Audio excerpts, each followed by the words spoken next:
We shall resume the committee, and I was listening very intently to Mr. Kundra's report, and you mentioned while you were testifying that Mr. Howard Smith, the new White House cyber coordinator, while you were testifying, and can you describe for us what his role and responsibilities are in securing our federal information infrastructure? And as you know, my legislation calls for the codification of a National Office of Cyberspace and Grants, and its extensive authority for implementing and enforcing information and security responsibilities. So we would like to know more about Mr. Smith's role. Thank you. Sure. So the Howard Schmidt, as the coordinator of cybersecurity within the White House, works both at the National Security Council and the National Economic Council, recognizing that their vital interest in terms of being able to protect the nation, at the same time making sure we're balancing that with the economic decisions across the board. So also, when you think about from a national security perspective, the comprehensive national cyber initiative, both of us work very, very closely together to make sure that as we look at equities, whether it's the Department of Defense, Homeland Security, the private sector, that we're coordinating our efforts and are moving forward in a direction that makes us more secure, rather than spending a tremendous amount of energy on the friction that results historically from a lack of coordination and who owns cybersecurity in one area versus the other. One proposal in my bill requires OMB to incorporate secure product and service acquisition requirements into agency contracting practices, as well as to require IT investments to have vulnerability assessments completed before programs can move forward. So can you tell us how these proposals are complementary to some programs already in place at GSA, and what you might consider to be technical barriers that we might be able to remove? Part of what we need to be able to do across the federal government is not bolt on security afterwards. A lot of times what ends up happening is systems end up going live or they evolve. Some of these systems may be 30 years old and everybody's trying to bolt on security. And the challenge is, as addressed by the panel, with a huge focus on generating a lot of reporting. And if we looked at the FISMA report, one of the key findings here is the investments we're making when it comes to the human capital side, making sure that employees who are focused on cybersecurity across the public sector are not necessarily experts in writing reports, but are actually people who are trained and understand how to not just configure and manage routers and switches and servers and desktops and firewalls, but can make sure that as we deploy these systems, we build an architecture that doesn't say, you know what, we're going to move forward and certify the system and come back 3 years from today and hope that it's as secure or test it. What we're trying to shift everyone to is this notion of a continuous monitoring. But what we're also doing is we're making sure that across the board in terms of procurement, that we're creating schedules where you have enterprise procurement, whether it's moving towards a networks contract, or whether it's blanket purchase agreements for software, whether it's antivirus or firewalls or data loss prevention technologies, so that it's easier for agencies to procure these technologies, and from an OMB perspective, for us to be able to look at where we're actually spending money. And frankly, security investments are best when they're actually baked in to the systems that we're looking at, and not where they're treated as discrete investments across the board. Yeah, can you describe what actually is working? I think we know that there are firewalls and some agencies are lax, but what is actually working today? What is working right now is, let's look at Homeland Security Presidential Directive around HSPD 12, which is smart cards. The issuance of these smart cards across the board. what we've been able to do in this year alone, we've seen a 60+% rise in the issuance of these smart cards because we've focused on it. We've had these accountability sessions that we call tech stat sessions. Now, the smart card you're talking about, who has that card? How is it distributed? Where is it? And where is it given? Sure. So it's the way these smart cards work, they're actually designed to be able to be given to federal employees and contractors who work on government systems. Mm-hmm. And part of what we're trying to do now is that the issuance of these cards has moved forward. In Department of Defense, for example, these cards are used to actually log into some of the systems.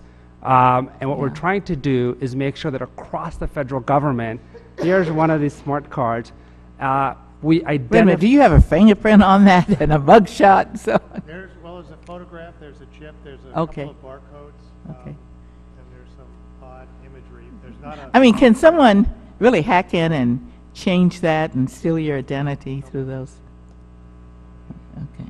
And that's why these smart cards are very, very important, because one of the challenges we also face is making sure that the very people who are accessing our systems, we know who they are, we know when they're logging into these systems, we know what information they're getting access to. And so this initiative is successful. Now what we need to do is sort of the second part of this, which is a hard work on making sure that every single agency across the federal government is not just issuing these cards, but actually making sure that the systems are configured to be able to use these cards. DoD has done a good job in this area. A number of other agencies have moved forward in making sure they're integrating them. But the vision here is to also make sure that we're using these smart cards for physical access, which is getting in and out of buildings, and logical access, which is getting in and out of systems across the federal government. And you know, using these cards and the information that we have, what bothers me is that we still have a barrier in communicating. You know, I'm still wrapped up in what happened on Christmas Day and why our secretary did not know that there was someone getting on a plane in another country, entering our airspace and being a tremendous threat to thank God they caught him. But what happens there? I mean, why isn't that information communicated?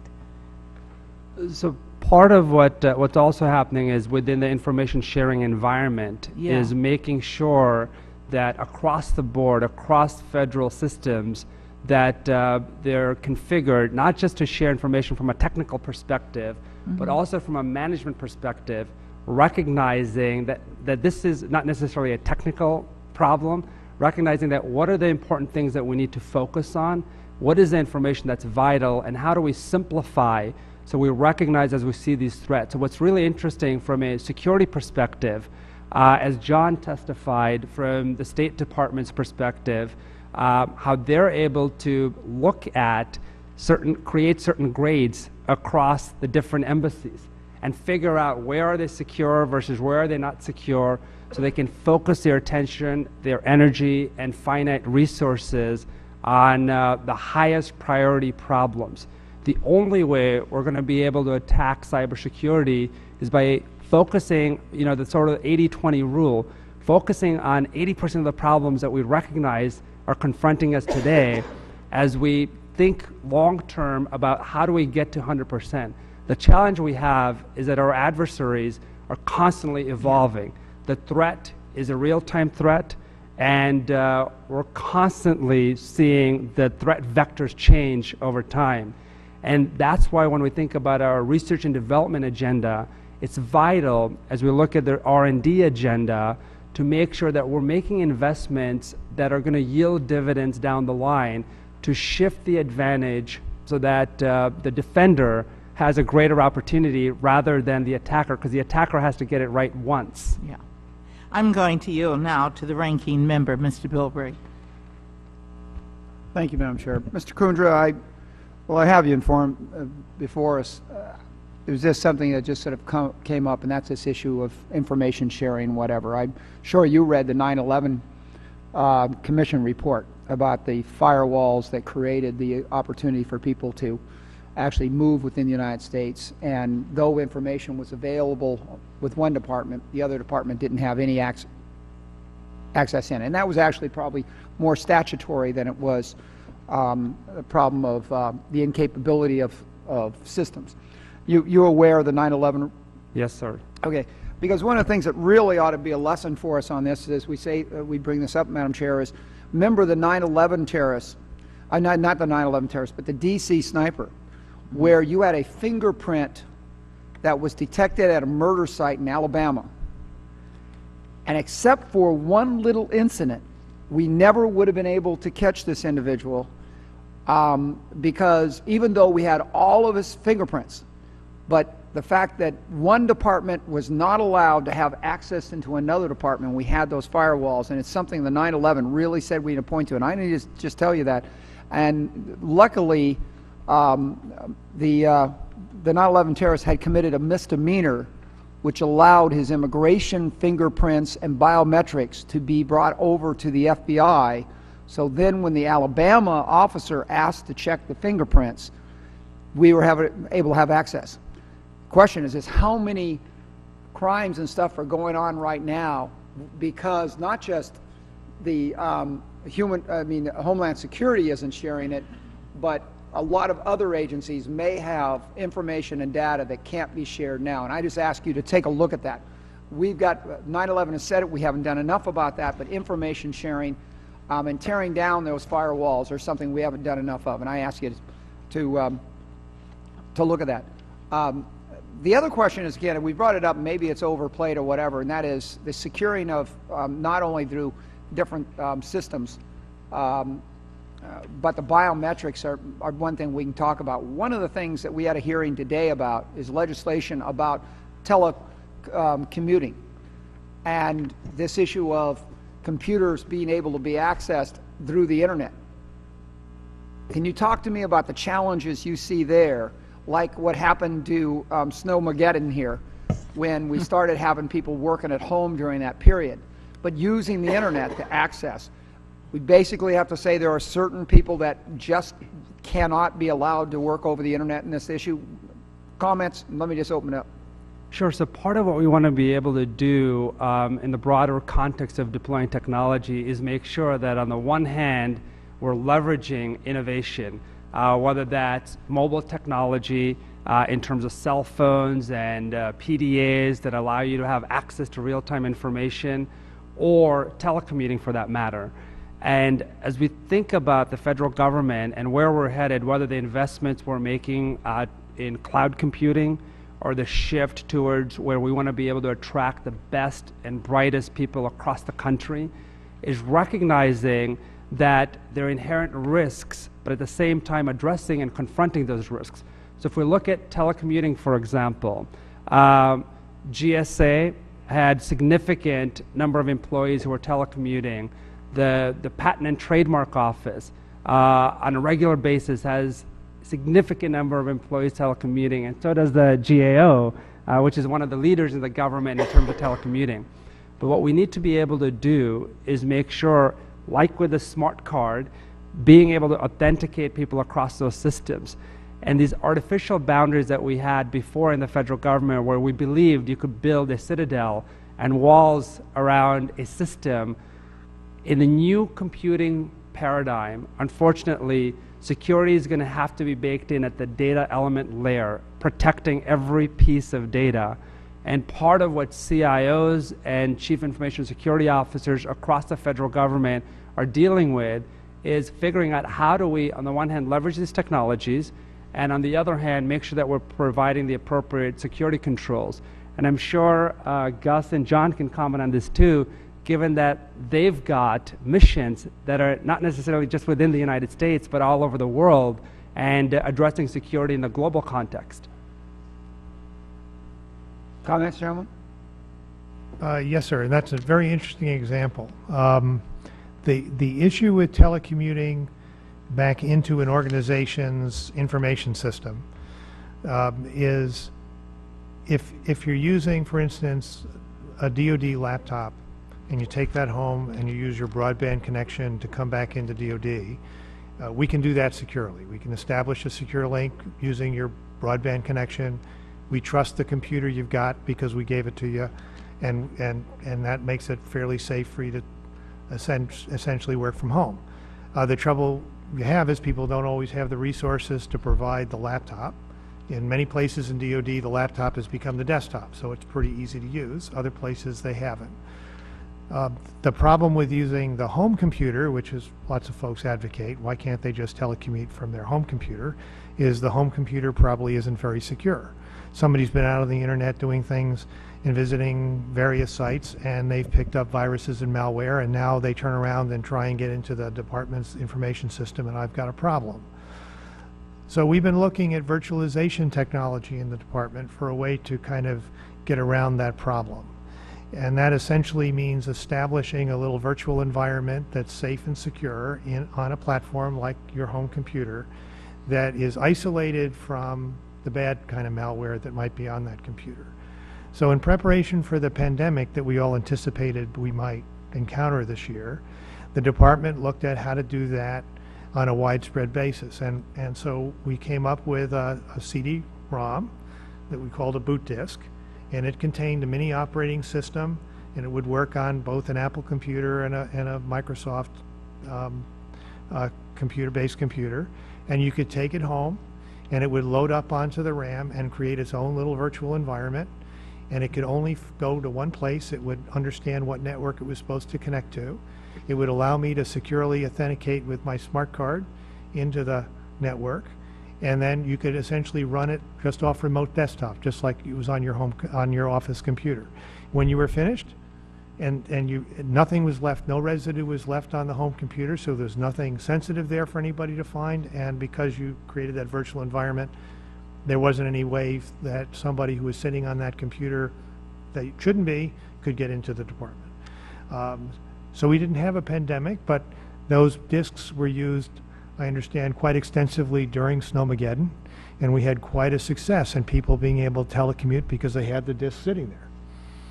So well, I'm glad to hear that, and that's the kind of thing. What I worry about when we talk about the smart card, I look at the Pentagon and worries that we're using the same passcard, access card that we did in 9/11 with no biometric confirmation.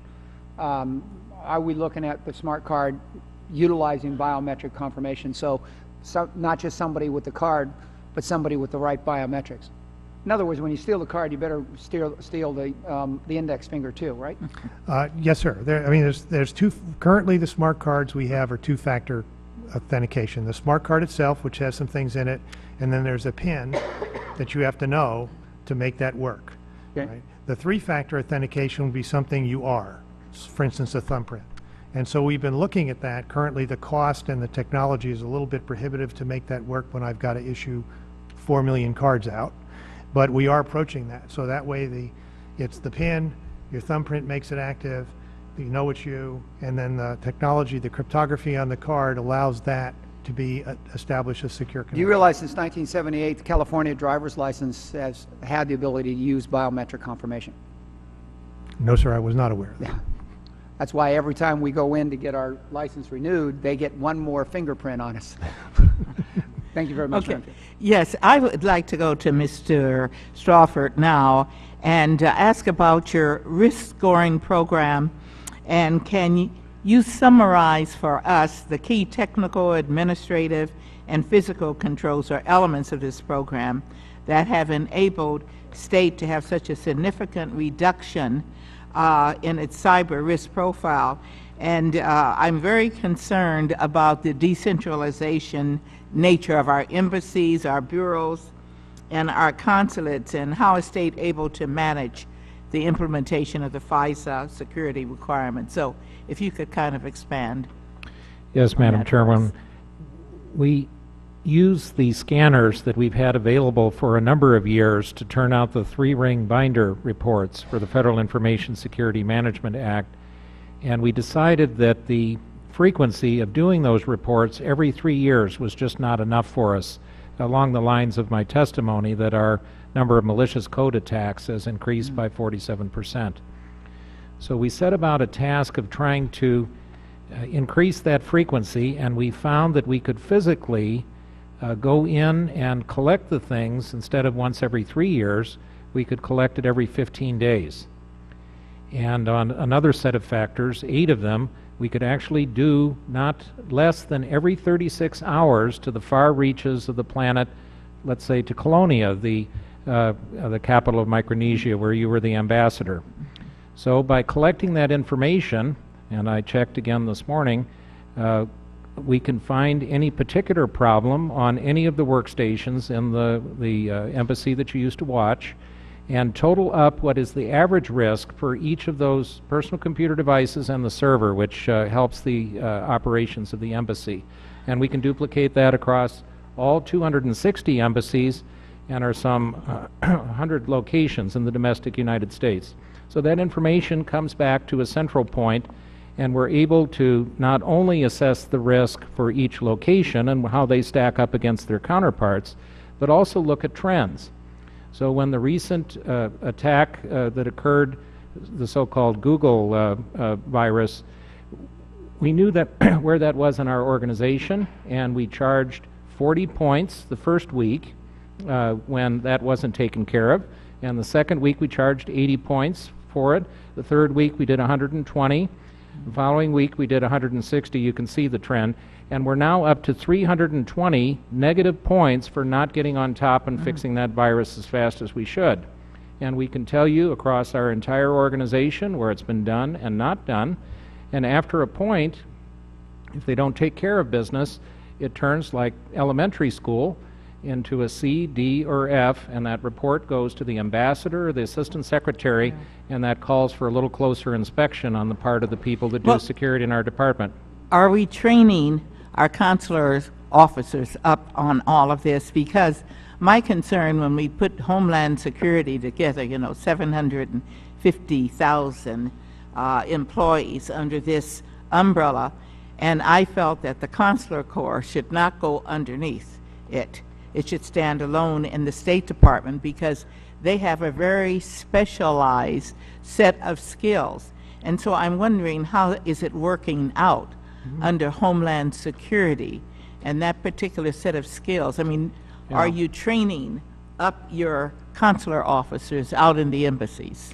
Well, we try. The functions that I'm most familiar with are the information system support for software applications that might help in the managing of passports and visas. Everyone in the organization, no matter what embassy they are, have access to these reports on what their progress is. And we ran statistical reports on whether it was a large embassy or a small one, like Colonia. And we found that really the most important factor was to get the critical security information in the hands of the people that could make a difference.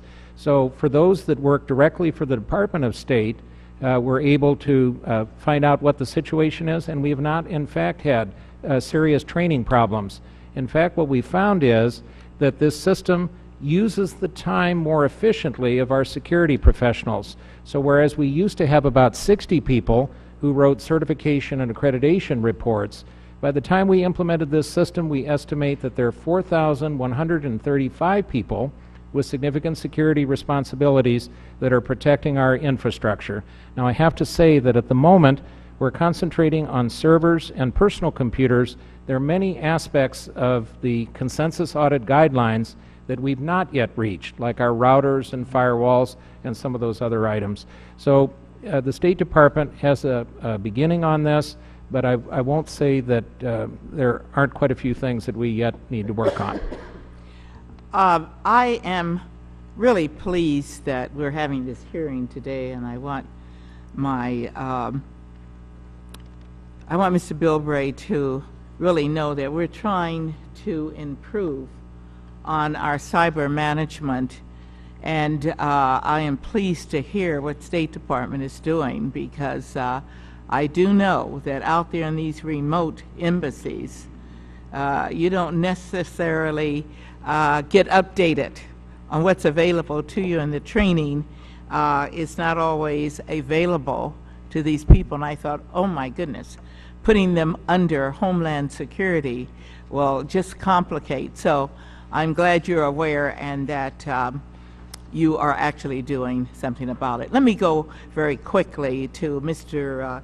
Greg Wilsoshin, and your testimony states that for FY 2009, 36% of all cyber incidents reported to U.S. CERT at DHS are still under investigation. And can you summarize what the largest categories of incidents reported were and what the statistics tell us about future or emerging threats? Yes, I'd be glad to. And can you hear me? I understand the microphone. Okay, great. A little better. Okay, right. Based upon our analysis of the information that agencies are required to report to the U.S. CERT, this year, for fiscal year 2009, the number of incidents increased tremendously from about 16,800 in fiscal year 2008 to just about 30,000 for fiscal year 2009. Of those, the four key categories of these incidents include unauthorized accesses in which an individual was able to gain unauthorized access to an information or to a system. Improper usage, that's when the acceptable use policies of that system or network was inappropriately used. And malicious code, and that's a key one too, is that was comprised of about 23% of all of the incidents and events reported to U.S. CERT. And that's when a Trojan or malicious software was actually installed on a computer in that. And then the biggest area had to do with those incidents that are still under investigation. And those are ones in which it's suspected that an incident or an event has occurred, but the extent of it or the character of that incident had not yet been fully determined. So agencies were required to go ahead and report them. They're still under investigation by those agencies. Okay, I would like now to ask our ranking member if he has a question. Yeah, I just want to make sure that I don't pass the representative from the State Department. You know, we talk about a lot of things, but I think one of the great successes is the visit system. Huge data acquired. I mean, it's just astonishing how much data has gone through there. And if publicly you can talk about it, have we had any problems with unauthorized access into that system as being a major problem, or have we had a major problem with people being able to access that information when you need it? Well, of course, the information that we draw upon to protect the borders comes from a combination of systems, including those that originate from the consular officers in our embassies and consulates and domestic locations, and that information is integrated. Well, let me interrupt you and just tell you, as somebody who crosses the border probably more than most would prefer, and coming in port of entries, the system from the immigrant's point of view is absolutely fantastic. In fact, I really think Madam Chair, we ought to be talking about allowing Americans to voluntarily go into that system of using the biometrics or whatever, because you have American citizens lining up waiting to be interviewed, but you've got a great system where foreign nationals, because they're pre-cleared, the biometrics are there, they whip right through. So I just got to tell you, from observation, it really seems to be very much appreciated by foreign, the foreign nationals. Thank you, sir. Of course, we endeavor to make it as customer friendly as we possibly can, balanced against the security needs of protecting the border. The U.S. visit system is one that is actually hosted and managed by the one of the elements of the Department of Homeland Security.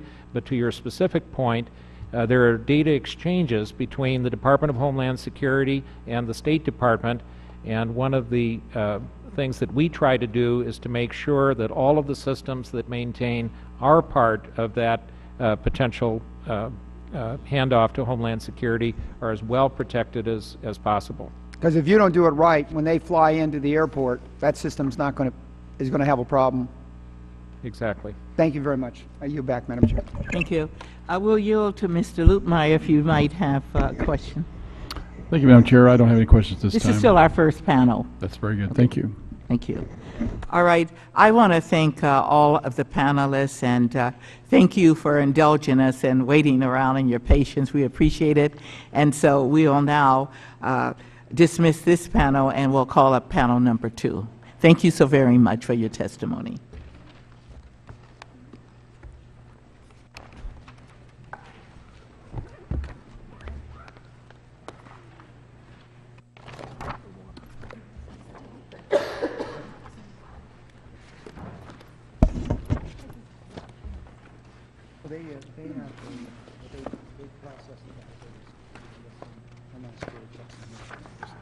I'm telling you, that's one thing that we ought to be looking at is much like we did.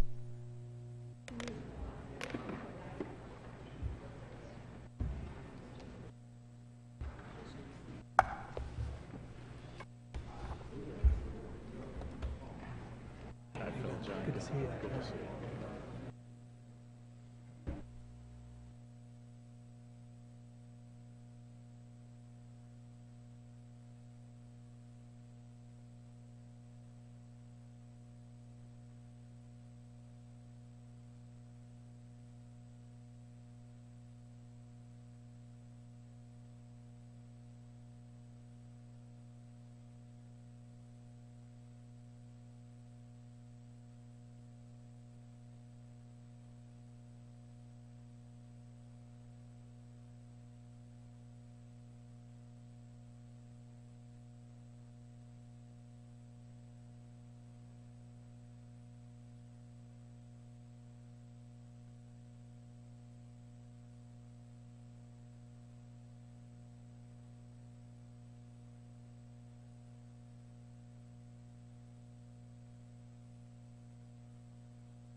Number 2, and if you'll stand, please.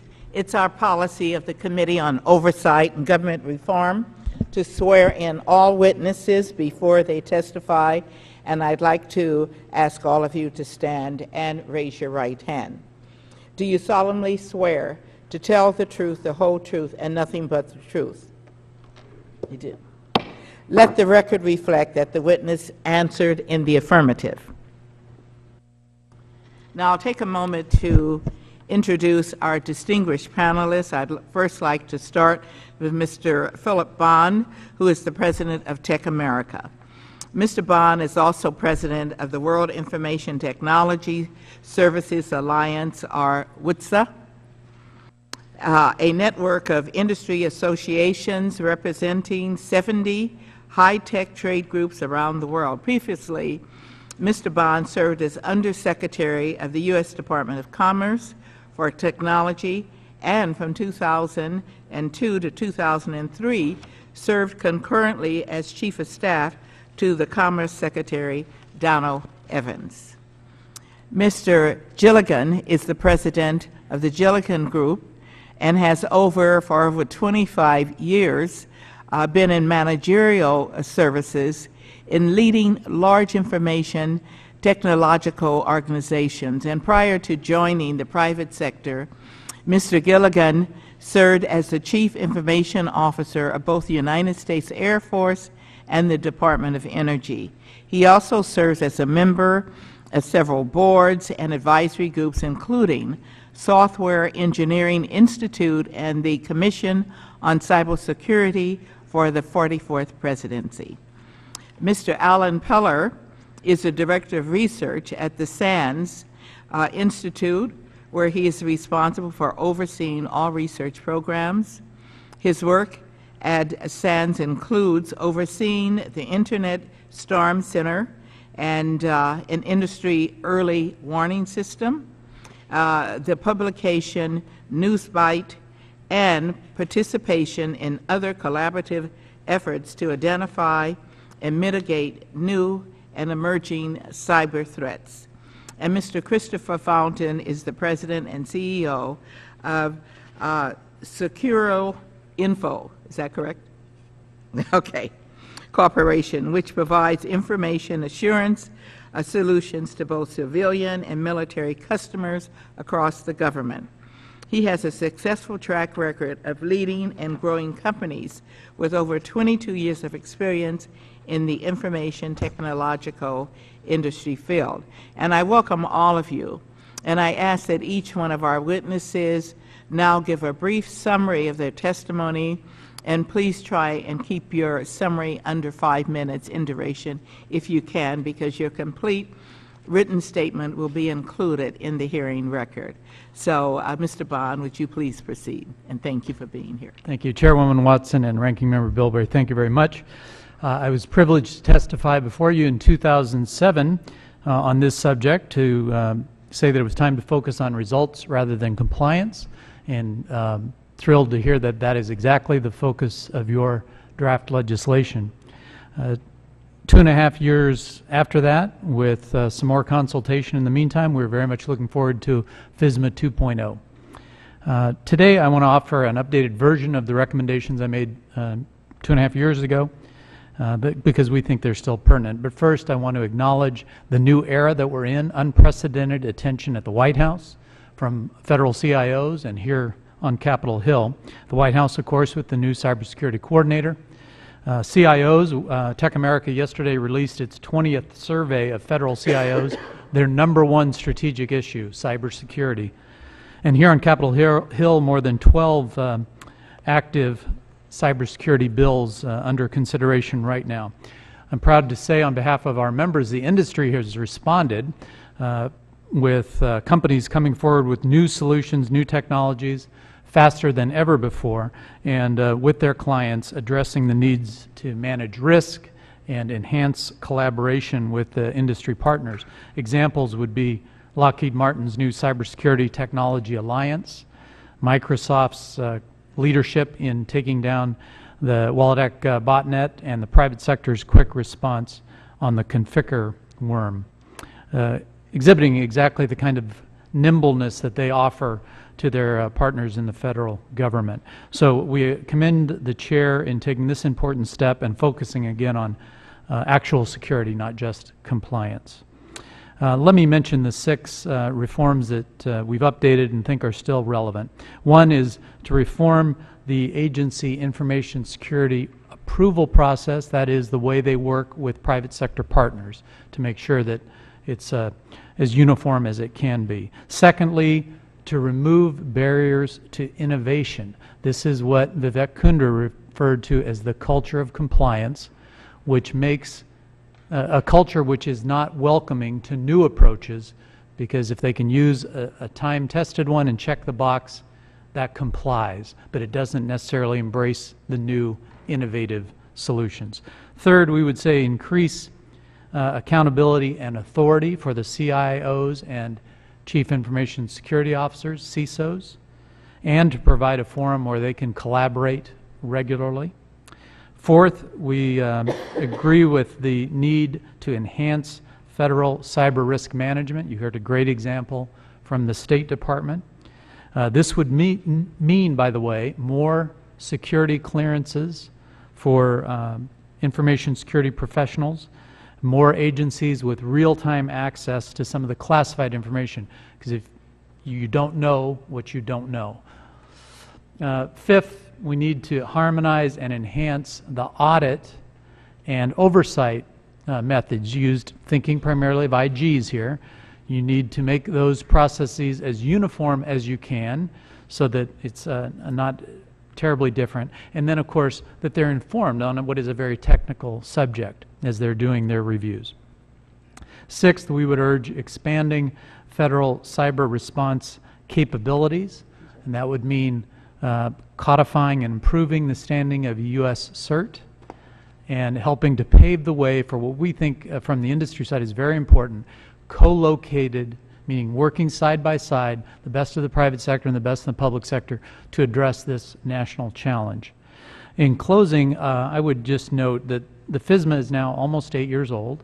The reform has been in discussion for a number of years, and while the ideal is always a comprehensive bill addressing all aspects of cybersecurity, that can be a great legislative challenge.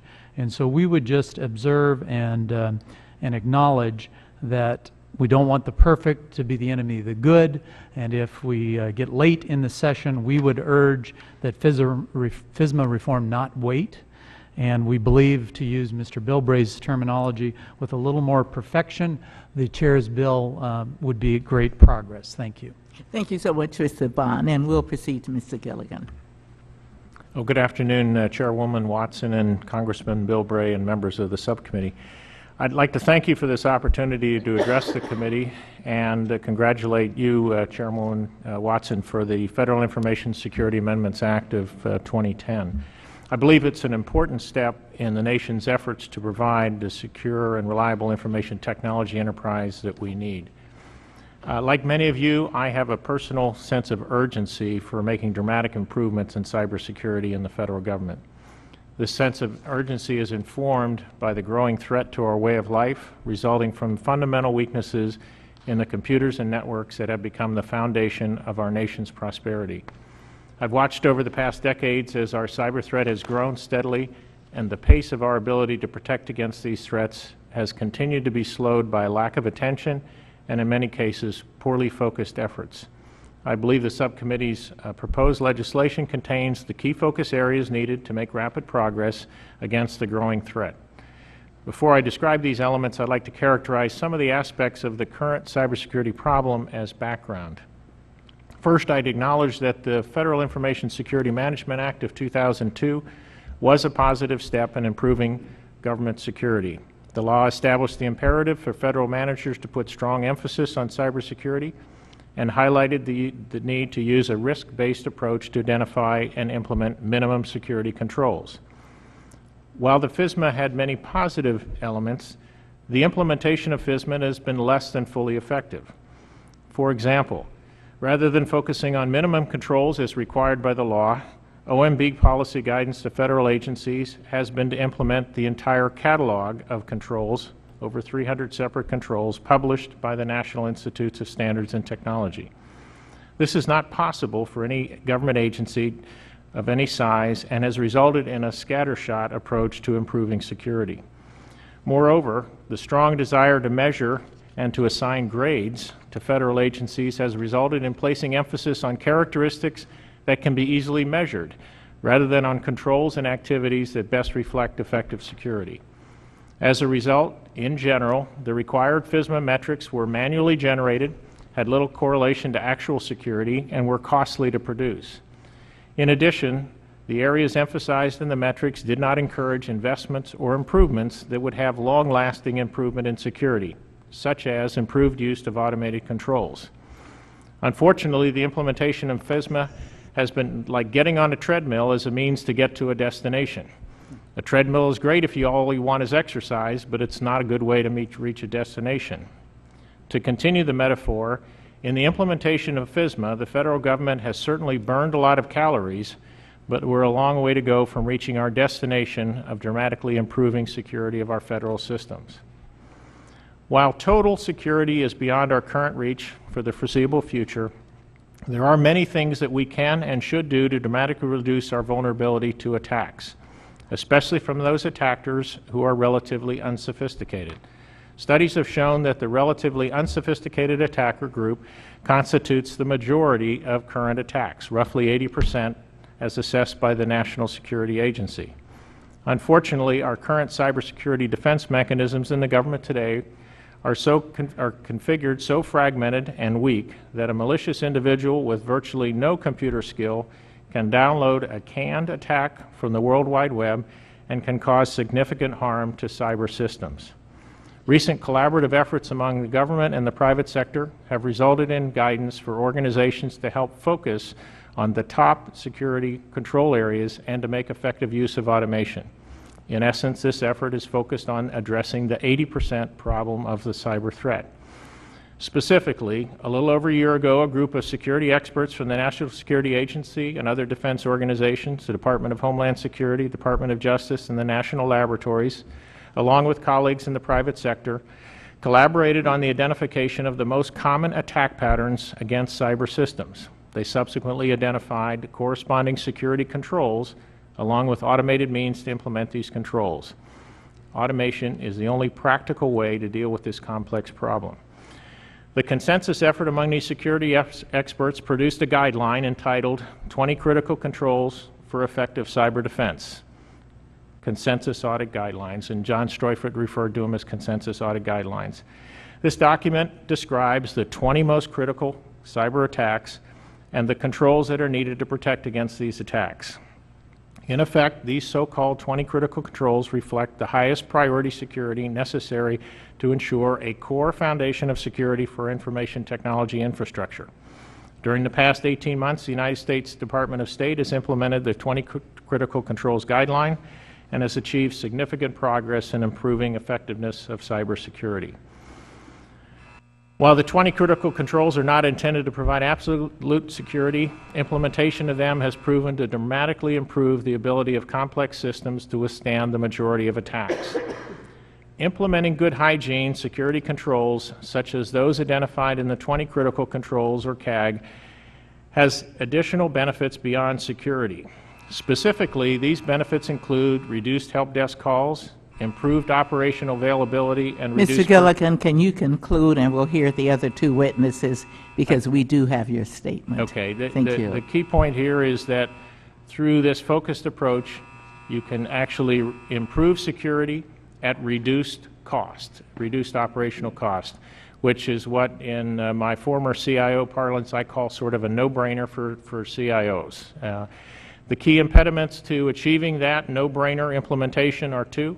One is the need for clear policy guidance that actually focuses on the right areas, and second, to address the cultural resistance that must be overcome in order to be able to implement effective controls at an enterprise level. In closing, I would say, as I look at the proposed legislation, I view it addresses the right areas and will be an effective means of helping us improve cybersecurity. Thank you. Thank you so much, Mr. Pollack. Well, this is a good day in cybersecurity, so thank you for inviting us. I wanted to tell you about something separate from this that's going on in California this weekend related to cybersecurity, and then we'll do the other. The governor and Senator Feinstein announced in October something called the California Cyber Challenge, which was an attempt to find the very talented hackers who can be part of the defense. And just last week, the CNO, the Chief of Naval Operations, announced that he was going to have 5 scholarships for the kids, full scholarships, full ride for the kids who did best in these competitions. And there's going to be an announcement this weekend that there will also be, in honor of you, the Watson Prize, which is for the kid who comes from Los Angeles County, who does best on the whole statewide competition, and they said they'd continue it as long as you were able to give it. So I hope you will. You've heard a lot of testimony about what's wrong and where we're going. I want to be very specific because you can't fix this in the general case. You have to fix it in the specific case. The law that was written probably wasn't a bad law, but it had enough bad elements in it that it enabled 4 terrible institutions to be created in its name. And what I mean by terrible is that whatever you do in legislation, you want to enable the defenders to be able to act at least as quickly as the offense. Because if you hobble them, then we just don't have a chance. And the old law actually created 4 processes that hobbled them. And we actually now have proof. You heard Mr. Gilligan's talk about these 20 critical controls that NSA and DHS, who really know the attacks, said those are the ones you have to have. We mapped them against each of the 4 processes that were instituted in the aftermath of FISMA, and none of them look for it.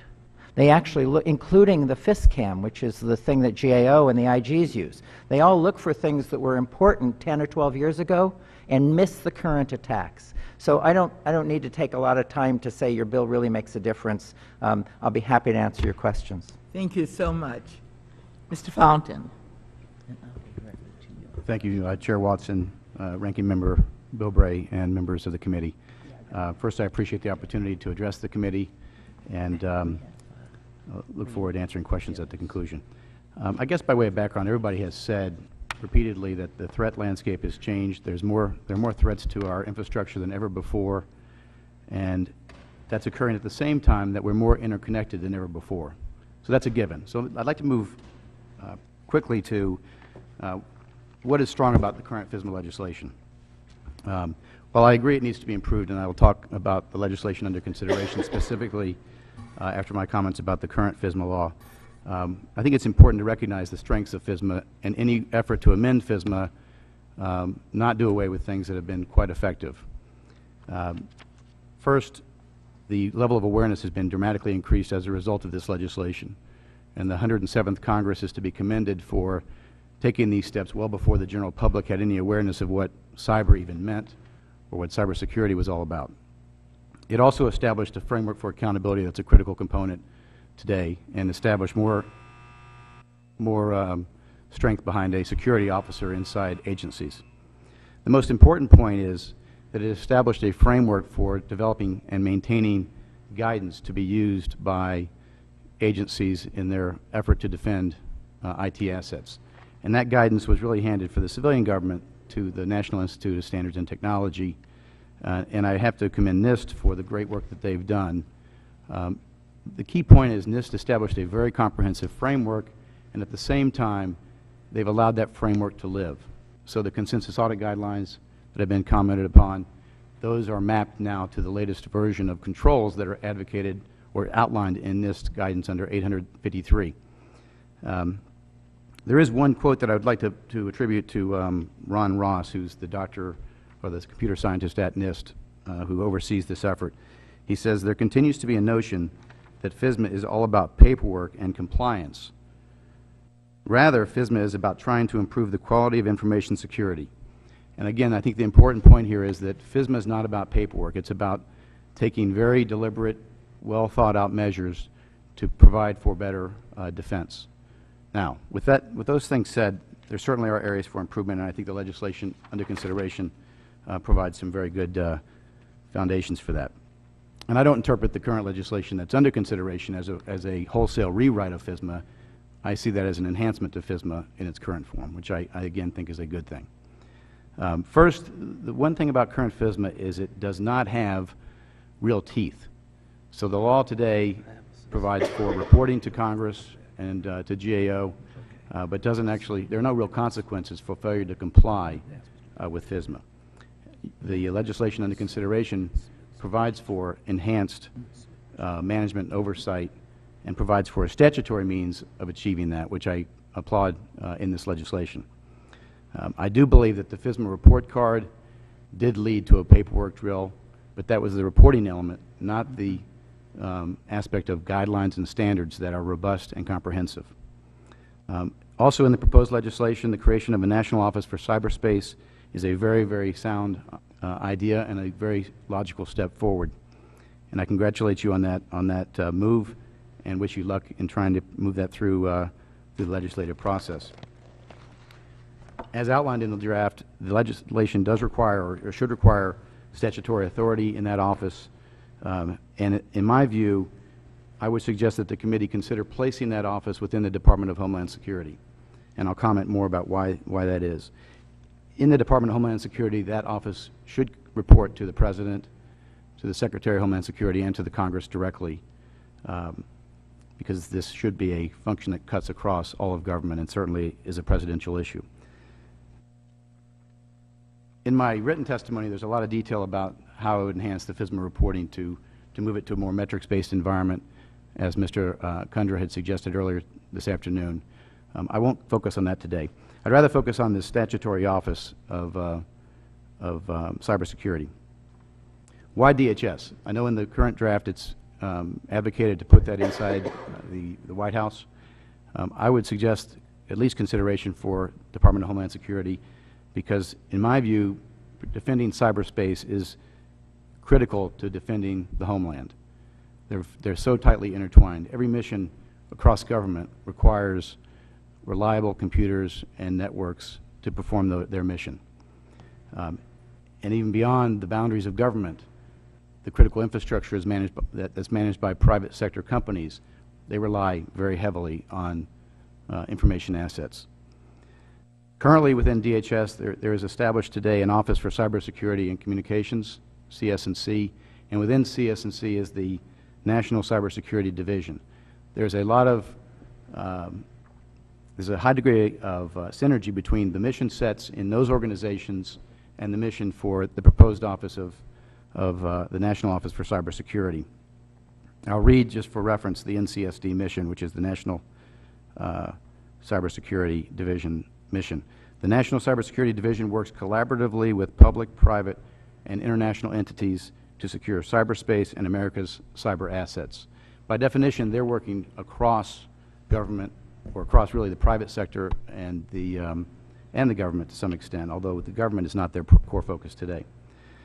In my view, the National Office for Cyberspace, working in concert with CS&C, would provide for a very robust mechanism and set of processes to look across the entire technology landscape in America, the government as well as the private sector, and all other elements of our infrastructure, academic and so on.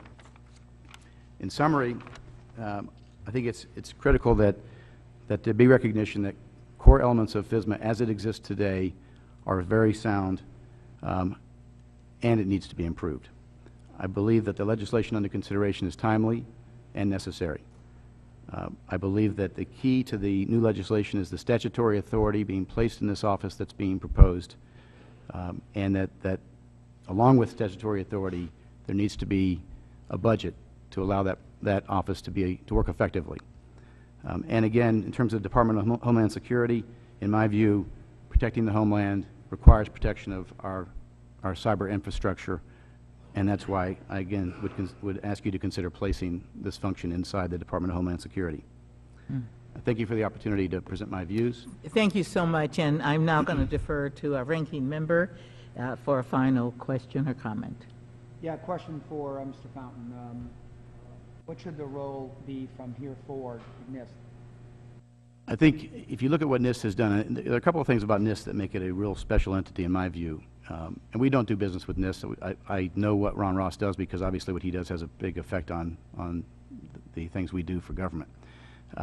They need to play a very prominent role in my view. They work very collaboratively across not only government, but I know there's legislation under consideration in another committee in the House to have NIST work with international partners on establishing an international framework for cybersecurity, because again, cyber is not a U.S. issue, it's a global issue, because everything's interconnected.